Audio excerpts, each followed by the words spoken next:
Welcome to the Roasted Snow Horror Show, where fear and dread go head to head. Welcome to the show, where the screams collide, where blood runs cold, and the shadows hide. Each week a fight, two films will clash. Last week's champ, will it burn to ash? The Roasted Snow Horror Show, where fear and gore will always flow. One film wins, one must go. The Roasted Snow Horror Show. Lights go down, the fight begins. Which nightmare takes the final win? You pick your side, we'll break it down. The Roasted Snow, the goriest showdown. and here are your hosts. Chris and Ryan! Welcome back, everyone, to the Roasted Snow Horror Show. This is where fear and dread go head to head. I'm your host, Ryan Rostad. Everybody thinks my last name is Roasted. I'm bringing the big gift energy today because we are talking a Christmas movie. But I'm here with my co-host and good buddy, Chris Snow, the Snowman. I'm the sexual bringing the thriller tyrannosaurus. energy today. Well, it's not Dirty Mike and the Boys, I guess. Well, I mean, Dirty Mike, Michael Jackson. Dirty Mike, is there something there? How dare you? I'm sorry. I couldn't help it. But how you doing, man? What's up? Really good, bud. It's been a great day. Been a great week. I'm so excited. It's almost Christmas. I can't believe it's already upon us. I know you and Katie took the girls for the Christmas pictures. You guys look great. I saw those on the book today. Thanks. Yeah, we ended up seeing, I think, 5 different Santas. Nice. Which is all well and good until they give each Santa a different thing that they want for Christmas. So, no consistency there. So, yeah, at least Santa's real, so we can, I can just sit back. All the work gets done. So, Yeah. especially if there you any littles are listening to this. First of all, if you are, you're not supposed to be. go. Yeah. Turn it off. Mm-hmm. Yep. Mm-hmm. But yeah, no, they thanks for saying that. Yeah, they love it. My 2-year-old, she's very hesitant with new people sometimes, and then Santa comes in and she's just like, "Oh my God, you're my best friend." I love it. Yeah, Love it. So, all well and good. So, couple housekeeping things to get to. Keep sending in your stuff, guys. We love it. Our guy Joe, he's gonna send out in Maine. I'm sure we'll have some stuff to talk about with him once Welcome to Derry. We do that episode.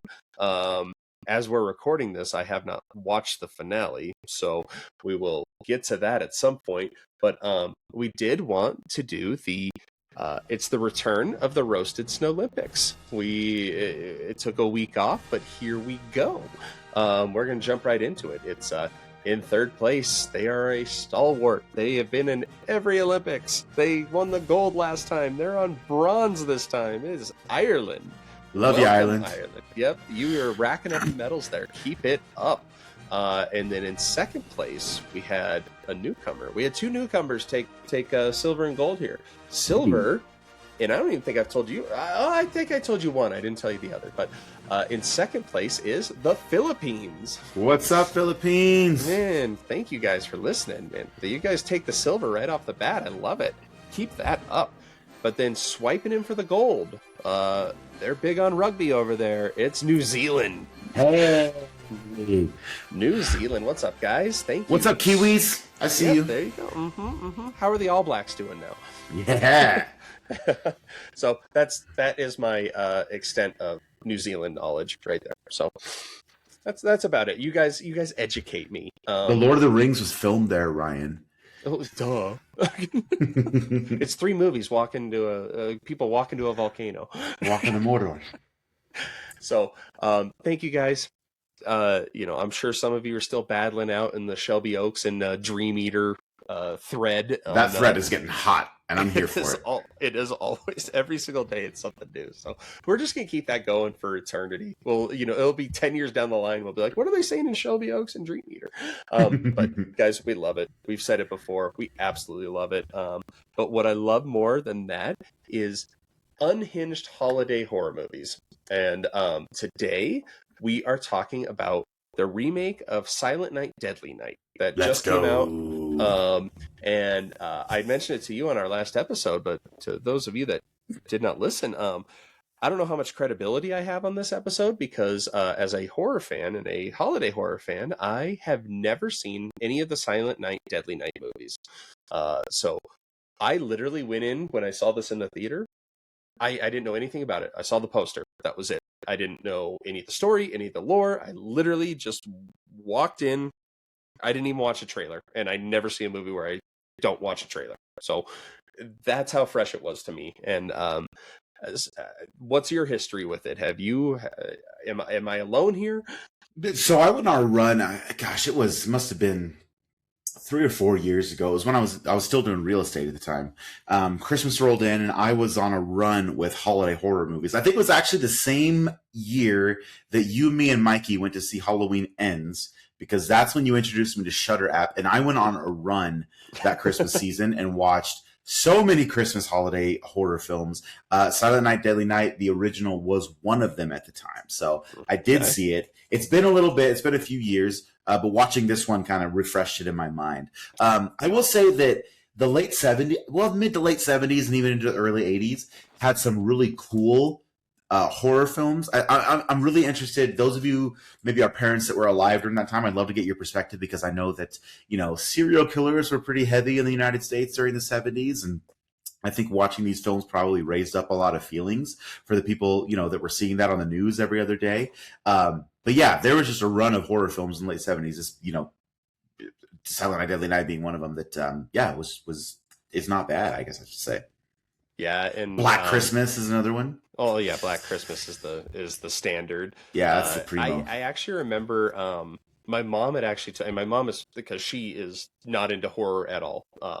And I think it was it Creep Show, or it was one of those anthology shows that did a Christmas episode, and she had told me about this episode where a escaped mental patient dressed as Santa Claus was coming around, and so of course my dumbass had to go watch it, and that was kind of my first foray into holiday horror. Was like, wow, there's this killer Santa Claus, like that's demented, bro. But yeah, and so the only thing I know about the prequels, or not the prequels, but the originals, I know in Silent Night, Deadly Night 2, there's a sound clip that the Dead Meat guys use all the time. Oh, it's garbage day.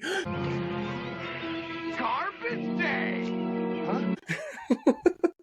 So, which there is a fun little nod to that in this movie. But it's funny that you bring up Halloween Ends, because I was triggered when I sat down and I saw who the main character was in this movie. I was very triggered and actually thought about that night when we went to go see that movie. So funny that you brought that up tonight. So if you guys don't know, this is all unscripted. We don't talk before. So it's, we don't know where this conversation is going to go. But we're going to see if this one can beat out Sisu 2, Road to Revenge, and Bugonia for me. Bugonia. So I guess, do you want to hop in on the spoiler free, or you want me to do it? Sure. I'll kind of hop on the spoiler free. So, fun fact, this film, this remake, I should say, this is the 7th overall installment of this franchise. No shit. Yeah, there are 7 films. And I call it the Silent Night, Deadly Night series. 1984, I think I said late 70s. 84 was the original. It's the film of the same name, Silent Night, Deadly Night. And the remake of that was actually in 2012, just called Silent Night. So yeah, this is the second one. But yeah, it's the 7th in the film. Or excuse me, 7th in the series. The plot is actually, it starts earlier in our protagonist / killer's life. He's just a boy. He's traveling by car with his parents. The car stops, and a man dressed as Santa Claus approaches, murders both of his parents, but leaves him alive. And ever since this, after the fact, Billy, our protagonist killer, as a child, realizes that this killer is one of the workers in his grandfather's nursing home. And when he approaches him, he comes into contact with him, and an electrical surge, call it, passes between them. And ever since then, Billy, as he's grown older, Billy has heard a voice in his head that tells him to punish naughty people. People who are naughty, punish them, and punish means kill. Yes, pretty much. That's the crux of it. I mean, that's and me going into it, I don't know who Billy is. I know that there's a killer Santa Claus. That's it. Yeah. So actually seeing it play out for the first time and like the voice and stuff. Basically, my one phrase review for this movie was, how did I put it? It's Sisu Santa Claus with a Dexter complex, or he dressed up as Dexter Perfect. for Halloween. Perfect. So honestly, I think I'm just going to jump right into the spoiler version. So get the fuck out if you want to see it, or come back and listen to us after. But so yeah, like Kris said, the movie starts out with Billy. He is I don't know, he's 8 years old, I think, and he is visiting his grandpa that they are just putting into a home. And his mom and dad have this weird interaction, this weird dialogue, and you don't really know what's going on. Something seems a little fishy, but you're not quite sure yet. And Billy goes and starts talking to his grandpa, and his grandpa ironically kind of looks like Santa Claus. So I thought, oh, maybe this is the killer Santa Claus. I don't know, but Right. and he does kind of see this weird janitor looking through the doorway at him early on, and it's just a blink and you'll miss it type thing. So he starts talking to his grandpa, and his grandpa has he has an episode. He starts just spewing out blood and coughing, and unfortunately he does pass. And they're driving back from that night, and you can tell his parents are still a little off. They're they're talking about like, oh, did he sign that? Did he, what happened? And obviously 8-year-old Billy has no idea what's going on. He's but then so they're on this back road. This car comes up, headlights blaring, and actually hits them slightly at a stoplight. Excuse me. Hits them at a stoplight. So the dad gets out to get into the insurance information, and his head is basically blown off by a shotgun right then and there. Boom. Surprise, surprise, right in the eyes. So then the mom starts freaking out and telling Billy to hide.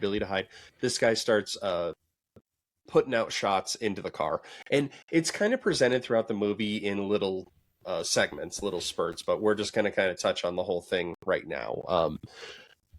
Basically, it's the janitor, Charlie, from the retirement Nursing home. And he's dressed as Santa Claus. You don't know why. At least I didn't. Maybe the other movies explain it. But and he goes to finish the job off on the mom, and the mom, pretty gnarly, kicks him with her heel in the neck. So he starts bleeding out, and in reaction, he goes back and boom, shoots her. She's dead.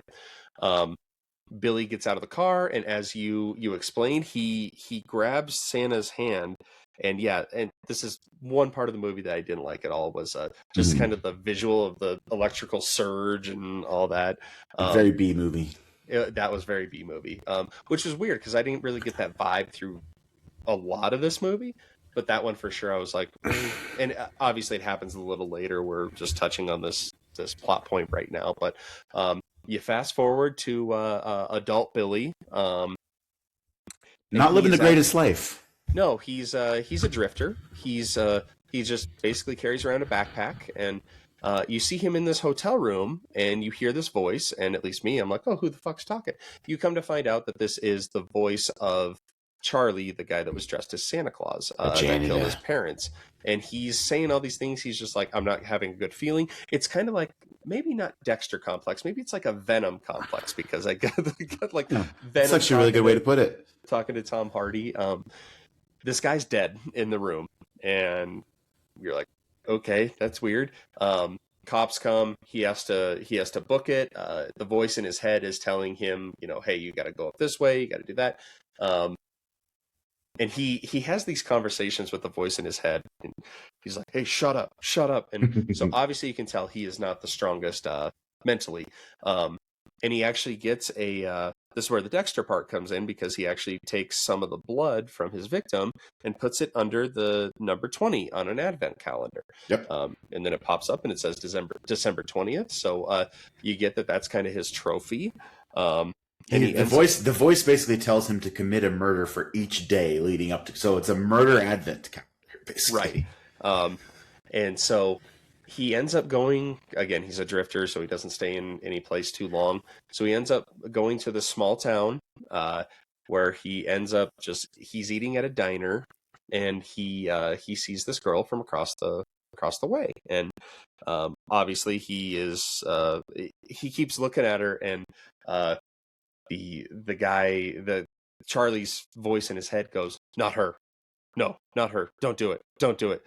And you're like, okay, what's that all about? And obviously, he falls for her.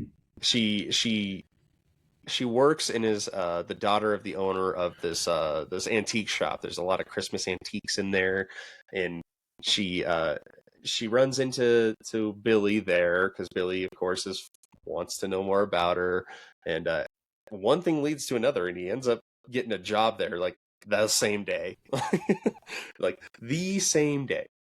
And for how terrible the job market is in America right now, it's kind of crazy that people just get jobs walking into places. Yeah, and the dad giving the interview, he's just like, "Oh yeah, where have you been?" And like, obviously he has a resume, and he's just like, "Oh, I kind of move around from place to place." He goes, "Hey, you're hired." No background check, no nothing. He's all well and good. That's the biggest suspension of disbelief in these films. Right. He just carries a backpack, and he ends up getting a place to stay because it's a very small town. Everybody knows each other.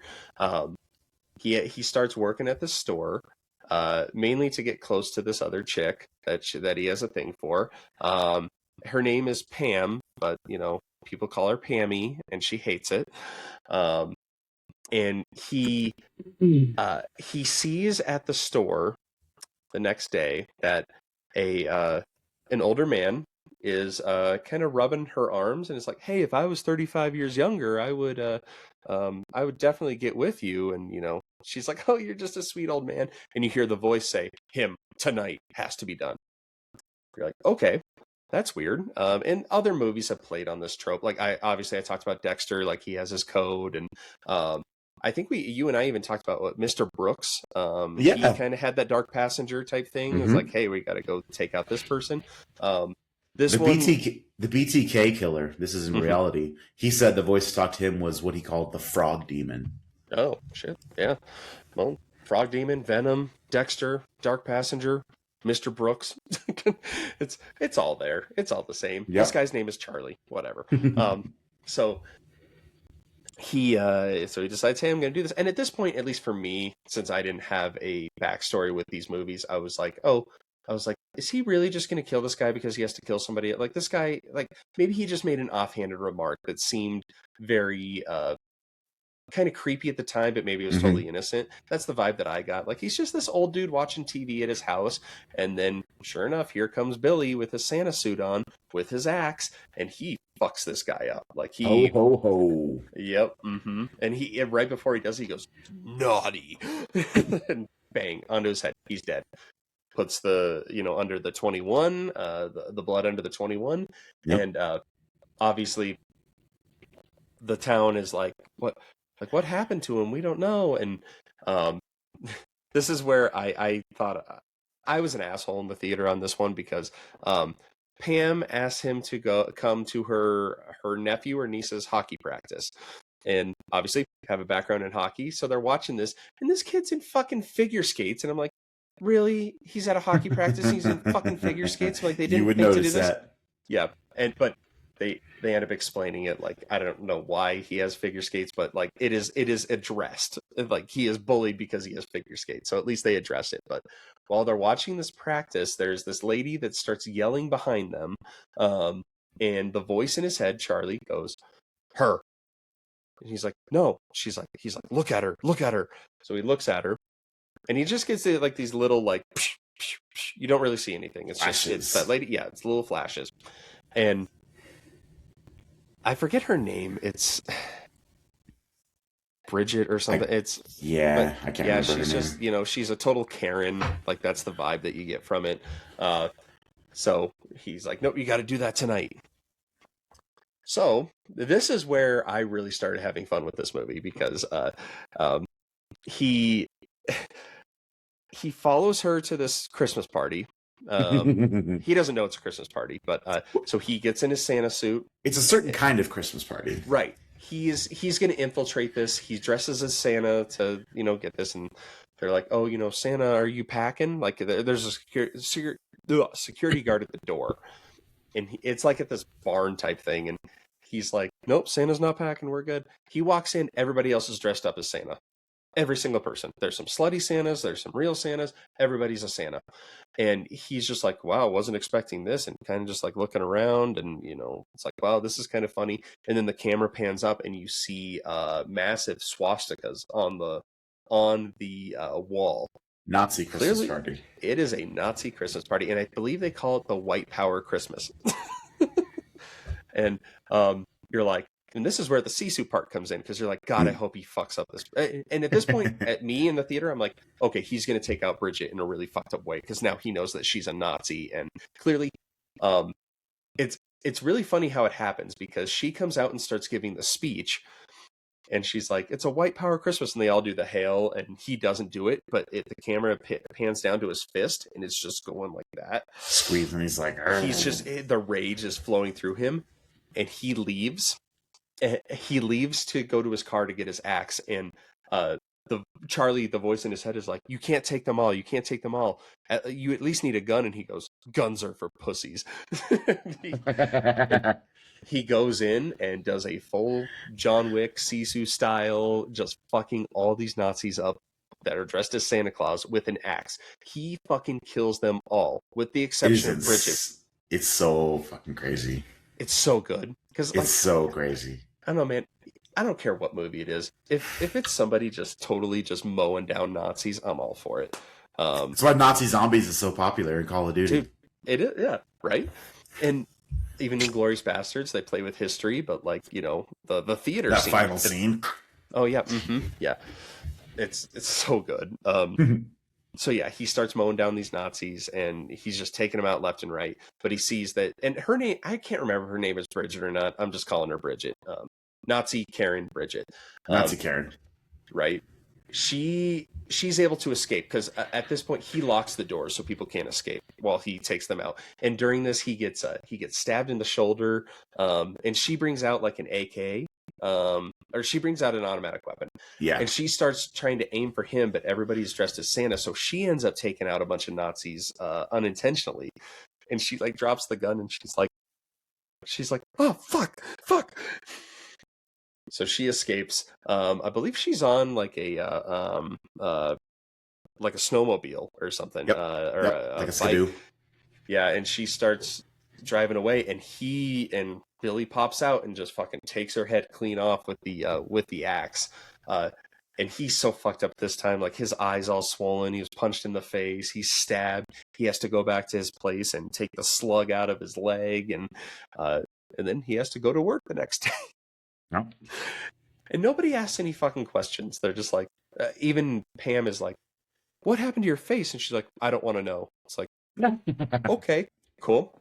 There is one piece that's starting to accumulate, though, because obviously, as this isn't one of those films where like all these murders go unnoticed. Like, people do notice that this is happening. Obviously, slaughtering an entire room of Nazis, Santa Clauses, doesn't go unnoticed by local authorities. And as these murders, but it takes them a while to get there. It does take them a while to get there. It's not an instantaneous thing, because it looks like a terrorist attack. And yes. They just kind of because you don't hear about it like the next day. You think like there'd be a news report or something. Nothing. He just walks into work like nothing happened. Yep. And so the police begin investigating. Oh, sorry. I think I might have jumped the gun a little bit. I was going to say the police begin investigating, and that's when we enter Max Benedict.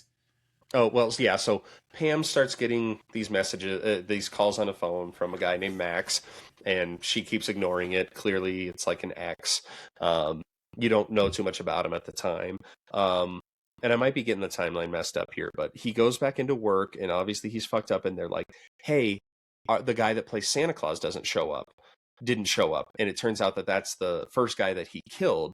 And so, like, me in the audience, I'm like, he just killed a friggin' kid Santa Claus? Like, what the hell? And, because she doesn't know that he's dead. So he ends up playing Santa Claus. And the voice in his head, Charlie, is saying, "You can't put that suit on. You're going to lose control." And a little girl sits on his lap, an 8-year-old, and he starts. The camera pans down, and he starts showing his box cutter, and the voice goes, "You can't kill this 8-year-old girl. You have to control yourself." And so he does end up controlling it, and actually does find some meaning in being Santa, and really enjoys it. Although he has this dark history. And it turns out that he does he kill anyone that night? I don't think he kills anyone that night. He holds it at bay that night, I'm pretty sure. Right, yeah. Which then you learn that by holding it at bay, he doesn't get to choose who dies. Somebody else is going to die and take that spot for that day. Unfortunately, that person that takes that spot ends up being Pam's dad, who works at the store. And there is an underlying story here. Missing kids keep popping up. It's very Pennywise-ish. There's these missing kids posters, and every day there's a new one, it seems. And Max, who you mentioned, he's one of the police officers that's investigating these murders. He's Pam's former boyfriend. You said he is her ex. He's her abusive ex. He punches her in the face, and she says that. Yep. He is the one who's actually suspicious of Billy, as he should be, because he's a cop. He can observe Billy's behavior, and he also notices that Billy's really close to a lot of these crimes that are happening. Like, why does Billy keep popping up? So he has spider sense. Actually, the first time that you realize that Max is the cop, and he was actually at the first crime scene at the beginning of the movie as well. I can't forget that I spaced over this, but when they're at the hockey practice, the kids start bullying Pam's niece or nephew. I can't remember. It was kind of, I think nephew was glossed over. And so she has a rage inside of her, because she gets out of the stands and goes down and starts beating the shit out of these kids with a hockey stick. If you see an Appledorn, you put a fucking shoulder in him. Let them know you're out there, boys. You gotta let them know. And this is where I'm like, the cops really don't give a shit in this town. They really don't. Like, the Nazi party, A, it's allowed to happen. B, that like the whole town's involved in that apparently. Because there's like 200 people in there. Like, there's a fuck ton for this small town. And so that's where you learn, because he helps make sure that Max makes sure that Pam does not come to any legal issues there, and kind of, is unsaid, but like, hey, you owe me type thing. And she was like, you punched me in the face. At that moment, it's over. That was an accident. It's like, I've never accidentally punched somebody in the eye. I'm really sorry. I swung my fist. I didn't know it hit you right in the face. Yeah, your face bruised my Why were you standing there? Yeah, that's your fault. So unfortunately, Pam's dad is killed by this other guy that is wearing a Santa mask, not dressed as Santa Claus, but wearing a Santa mask, and looks up at the camera and waves. And so, now Billy feels guilty because he could have killed somebody, and Pam's dad would still be there. But me at this point, because it hasn't been revealed that he only kills bad people. Right. Like, because at this point, I still think the first guy he killed was innocent. You come to learn that guy ended up killing his wife years ago and had her stuffed into like the cellar or something. Yep. And so had her stuffed in there. So you find out, like, wow, this guy really wasn't good. He was abusive and, stabbed her, killed her. They actually show her a lot. And you come to find out that Charlie actually is his eyes and ears and shows him the bad things that people have done. So he knows that it is justly killing them. Which makes you wonder why he killed Billy's parents all those years ago. Right, because then they go to the backstory. It's actually Pam and Billy are going to try and find, because he thinks he knows who is abducting these kids and who is this. Do they call him the Snatcher or something? I forget. Well, don't forget, before this, Billy does confide in Pam about what happened to him as a child. Right. Yeah. He and Charlie's the voice saying, "Don't tell her. Don't tell her. It's not going to go well." And he spills it all in great detail. And I thought it was actually really done well. Maybe not for vets of the series, but for me, I'm like, this actually explains a lot, because yeah, he goes back to that night. Turns out that the conversation that Billy's parents were having was about him signing his will, and then they ended up drugging him, which led to his death. Yep. So they were justly murdered. Naughty. Yep. Yep. And then so Charlie actually started becoming like a father figure, and they actually have like this kind of like, buddy cop bromance type thing, like father son dynamic, because even Charlie keeps going like, "Hey kid," like, and he's able to see things. So he's like, hey, if you, he says multiple times through the movies, he's like, "I have a bad feeling, look around." Yep. And usually that's when Max is around. And anytime that Billy finally does it, Max has left, because Billy does stall, because he is, whether he's in an intimate moment with Pam or whatever, he doesn't notice Max there ever. And then I'm probably forgetting something here, but they're driving to it ends up being the tree farm from which the first victim ended up working for. And he's like, "What? That's weird. Why?" Turns out it's basically like this kidnapping cabal. And he ends up they're holding the kids in this like office area, and I had to chuckle out loud because they're searching it, and there's just like this one out of place rug. It's just like a little like 4x6 rug that's a completely different color, and they step over it and it's all hollow. It's like, yep. There's door. No way. with a ball pit of all things. Yeah, which I thought that was really creepy. And yeah, these kids have been drugged and they're in the ball pit, so they end up finding all the kids. But there's also the Santa that's down there that is he is the Snatcher. The Snatcher, and he ends up taking Pam. And it's actually a pretty cool scene because they're underneath the ball pit, and they're not making a sound, they're not moving. So Billy's walking through and he has his axe.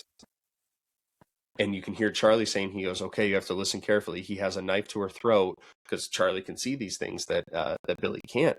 And he ends up leading him right to him and able to free Pam and take him out. And I forget because there's multiple people that are involved with this. There are, but the important one is the Snatcher, and Billy does do something to him with his axe. Yes. Why am I spacing on this? What does he do? And something important happens to Billy too. Yes. Billy gets stabbed multiple times. But what does he do with the axe? Why am I spacing on this? You got to help me out. I don't know. He just pursues the Snatcher down in there. He does kill the Snatcher with his axe. Oh yeah. Similarly to how he did with the Santas at the Nazi Christmas party. Mm-hmm. And so he is not great. He's stabbed like seriously wounded. He's stabbed like 16 times or something. He's stabbed a really bad amount. So he is, he's walking out of the crime scene, and he collapses and he's bleeding out. And he actually has this really nice moment with the voice Charlie. He goes, "Hey, no, you got to make it, kid. You got to make it. You got to do it. You got to do it." And then Charlie ends up basically sacrificing himself and his spirit. And it's the same thing because Pam is there. Pam holds on to Billy's hand, and his life spirit transfers into her. And then, you're forgetting one point because the police show up. Right. Max shows up. Max shows up. Max actually ends up shooting Billy. Because at this point, remember how we said he's kind of had the suspicion. Billy's been really close to all these things, so he's convinced in his mind that Billy's the killer, which he is. And when he shows up, he actually does shoot Billy and kills him because he believes he's responsible for all the murders. But as Billy's dying, Pam is there. Billy grabs Pam's hand, and similar to the beginning, an electrical current appears to pass from him to her, which causes her to black out. Yep, she blacks out, and when she comes to, Max is trying to pick her up, and she's still in a daze, but now she has what Billy had. So when she, is near Max, she sees the images and finds out that he was naughty, that he was part of this whole child abduction ring. He was assisting. Yep. Mm-hmm. And she kills him. She fucks him up. She also, we spoke about this in a previous episode, but she also bites his nose off. She pulls a penguin. Yep, she does. Yep. It's that kind of week, I guess. It's just lots of nose biting. It makes me think of Freddy vs. Jason, where the one chick's having the dream. She's in class, and he's like, "Got your nose, and rips it off. But yeah, no, yep. It's a couple people eating some noses. Yeah, she fucks him up. And earlier in the movie, her character development, she's really into true crime, so she almost kind of gets off on it, kind of like, and she's kind of digging the whole Santa thing. Like when she sees Billy as Santa for these kids, then she just jumps his bones later that night, still in the Santa suit. And it's kind of neat because all of his Santa suits get, like, drenched in blood. They're ruined, completely bloodied. So he always has one delivered to wherever he's at, and he opens it up and has a new one and hangs it up in his closet and whatnot. And the suit itself kind of helps him go into that rage to where he can do this every Christmas. And, they say, "How many people have you killed?" And it's this kind of like semi-montage, and he's like, "I've killed a lot of people." He's very, they go through how it got started. The first person that he killed was at the foster home that he was at. His foster mother would, and I think, correct me if I'm wrong, but I think this part is where it kind of plays into the original movies, as like the orphanage and all that. Loosely. Yeah, in the original movie, because Billy, similar to this one, his parents are killed. He develops kind of a pathological, you could say, aversion to Christmas, because Christmas is when obviously his parents were killed. So what he does is he's the Grinch. Ultimately, yeah. He actually is placed in an orphanage under a sister, well, I should say a mother superior, and he experiences abuse throughout his time at the orphanage. So when he gets older, when he's 18, every year when Christmas arrives, he kind of gets psychologically distressed, as he should, I guess you could say. And he murders all his coworkers. This is when he's of age, of course. And then he goes back to the orphanage where he was raised because he wants to get revenge on Mother Superior. But he doesn't get through with it. The police arrive and actually kill him before he can. Spoiler alert, Jesus. Sorry. No, but that's all. So he kind of walks through this first kill, and it's kind of funny because he goes after her because she would just like lock kids in their room and would punish them if they broke anything, and she was just collecting the foster money from the state. And he ends up deciding that that's going to be his first victim, and Charlie is like, "It's time," and he's like, "But I wasn't very good at it," so like he gets the shit kicked out of him, and it's a really funny sequence. And so that's just a little backstory. There's a couple other people that they show, but yeah, so she is now Pam is now basically Billy. Billy is her dark passenger, and he's like, "Hey, Pam."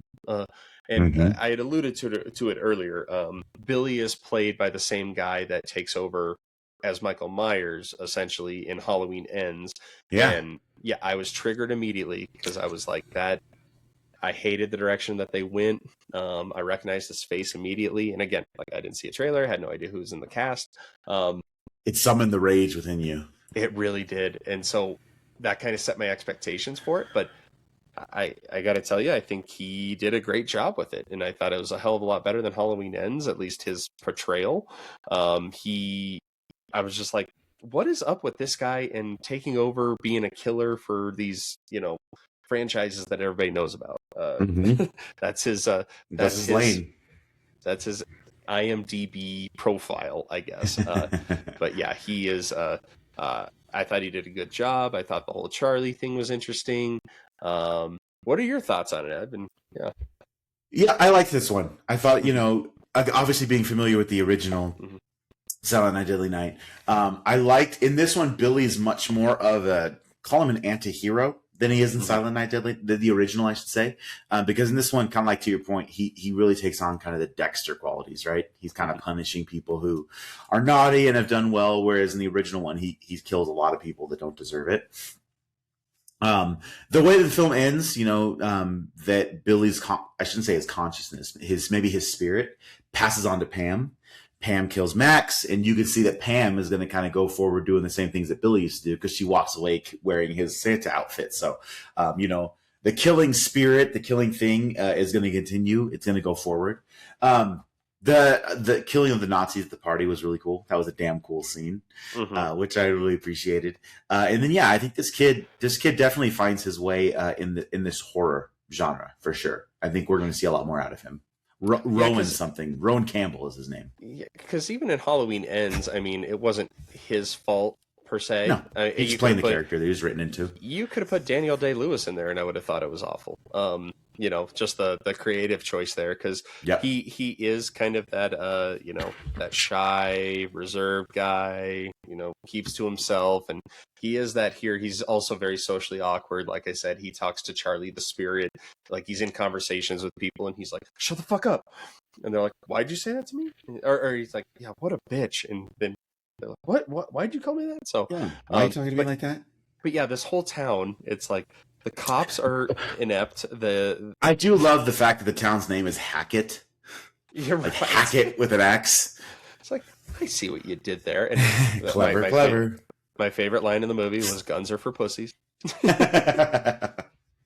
Because it's like, he probably could have had it done way easier with a gun. Absolutely. I'm just pulling up my notes here to see if I'm forgetting anything else here. I said it's the dude from Halloween Ends. Cops in this town suck. Guns are for pussies. Those were basically my notes. I actually really liked how patient they were with the storytelling and how little nuggets here and there, at least for somebody that had never seen any of it, I could walk right into that, and I had a blast with it. I thought it was so funny. I saw it like at 10:30 at night. Didn't have many show times, but it was. I was pleasantly surprised. I love it. I love seeing movies like that. Yeah, there's some ones that they hit the killer / horror genre really well. But at the same time, when they don't take themselves too seriously, and they shouldn't, especially when it's a Christmas themed one, there's a fine balance to find in there, and I think this one found it. I mean, it didn't take itself too seriously. It kind of leans into the campiness, especially like you said, guns are for pussies. That whole thing, it kind of leans into the campiness of it, and then the murder scenes are super cool. Especially that Nazi Christmas party is awesome, just the way he absolutely slaughters everybody. The one piece I have with the plot that I felt was shoehorned in was the Max Benedict piece. I felt like it's not as natural as I would like it to be, but it's not that it doesn't work. It just feels that they're forcing that piece, and it kind of they need that for Pam to kill him at the end and bite his nose off, but before she moves forward. So I thought that piece was a little bit forced. But beyond that, the kills were cool. I thought Rowan Campbell, this kid, can act. He does a really good job. I was here for it. I liked it. Awesome.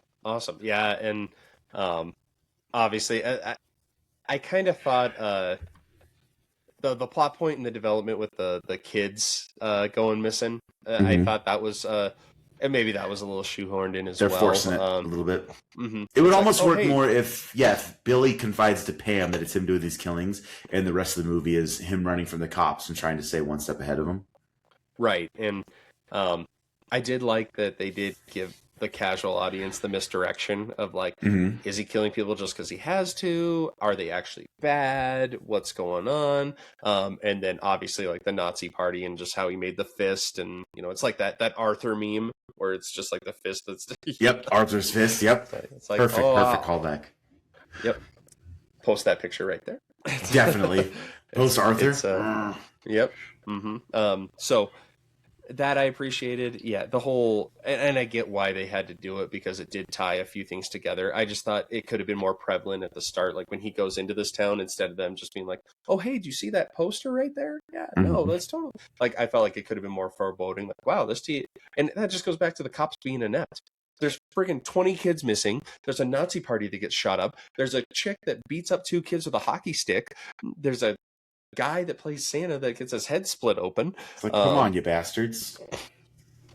And actually that part is pretty funny, because he the way that they find the old guy with his head split open, essentially, it's his daughter and his grandson are coming at the house, and the grandson's just like all in his phone. He's playing a game, and he doesn't notice that his grandpa's sitting there dead in the chair. And then it was funny how that happened. Yeah, no, it's just a fun Christmas horror movie. Obviously, it's not scary. Maybe obviously killer Santa Clauses can be very, very good, but it actually reminded me a lot of, at least the tone of it was Violent Night. Love it. It's because in Violent Night, I mean, that's the real Santa going after people, so it's a little different. Whereas this guy is just, he identifies as Santa. That's a good way to put it. But all right. And with that is Silent Night, Deadly Night, the remake. I recommend it. I know last week I recommended Five Nights at Freddy's 2. You weren't crazy about it. How you feeling about this one? I definitely recommend this one. This one knows what it is and it leans into it. Mm-hmm. It knows that it's trying to be silly. It doesn't want to take itself too seriously. The kills are really cool. I do recommend this one. I think this one would be a nice watch on a Christmas Eve, curled up in front of the fire. It's just perfect. Yep, and it's very romantic. Right, and maybe it's because the holiday spirit is taking over me, but this one's bumping Begonia for me.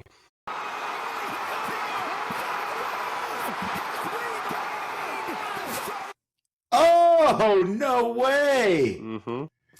This is the well. And I think my reasoning behind this is, while I think Begonia is more suspenseful, is probably the overall better movie. Mm-hmm. Just the way this one made me feel, and the fact that, like, just that thrill of, like, hey, I'm gonna walk into a movie, I don't know what this is, I have literally no prior knowledge other than I know it's a killer Santa Claus.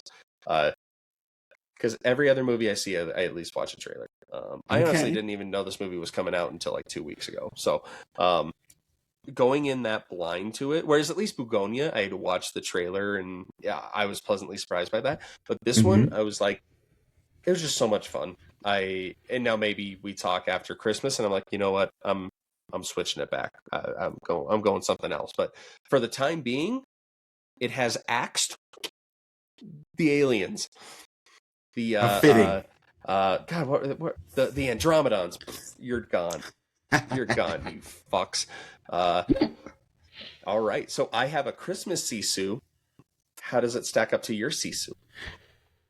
As much as I did like this film, it's not gonna take over Sisu. And this is so interesting to me because I mentioned it last week when we were we were talking about Five Nights at Freddy's 2. I am enjoying these movies, but they're not getting knocked off for me just for the simple reason that I think we're waiting for a good, genuine, horrifying film to come in. And I think that's probably going to do it for me. So as soon as one rolls around, I think that's going to knock Sisu off. But for now, murderous Finnish man who kills Nazis and Soviets, I'm okay with it. So at least in that sense, we both have a champ now that fucks up Nazis. Because hey, die Nazis die. In Begonia, I mean, they created the human race, so they created Nazis. So that's fair. That's fair. Killing them. Just saying. All right. Love it. So with that, let's the last episode. Obviously, it was a little bit of a heavy one. I suggested Tucker and Dale versus Evil, and you suggested I Spit on Your Grave. So hopefully, people, you were able to check that out at all. You want to go first this time? I went first last time. I'd love to. And ironically, I'm actually going to give you a fun one this time. So you guys might be familiar with this because it is a smash. That last episode? I know, right? You guys might be familiar with this one because it is an absolute A-list film. We're going with Shaun of the Dead. I've talked about my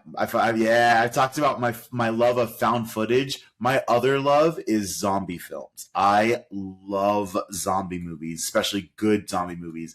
Shaun of the Dead is the perfect mix of zombie and comedy because it's that dry British wit kind of comedy. Directed by Edgar Wright of Scott Pilgrim fame. It's got Simon Pegg. It's got Nick Frost. This was the beginning of the Three Flavors Cornetto trilogy that launched them into stardom. Man, this movie's good. It's infinitely quotable. So many great quotes in it. So many scenes that are just have you laughing because they're so silly. I still use the phrase. Soundtrack. The Batman soundtrack. Sade. That's Liz's. I still You got red on you. Yeah, you got red on you. I still will often say, go down for a pint and wait for it all to blow over. What's the plan? Right. We take Pete's car, we drive over to Mum's, we go in, we take care of Philip. I'm so sorry, Philip. Then we grab Mum, we go over to Liz's place, hole up, have a cup of tea, and wait for all this to blow over. And by the way, dogs can look up.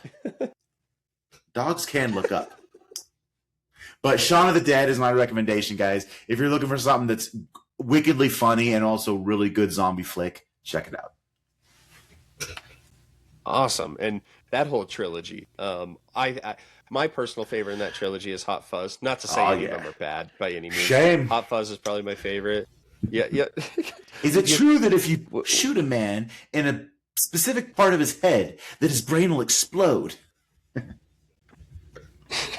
Yeah. You ever fire one jump while jumping through the air? No. You ever fire two jumps while jumping through the air? Yeah. Are we going to watch Bad Boys 2? Yeah. No. So with that, and The World's End, that one's pretty good too. I like that one. Yeah. That one Martin was solid. Freeman. Maybe not as good as the other two, but so I'm going to go with a deep cut. One that's super under the radar. I actually watched it probably like 10 years ago.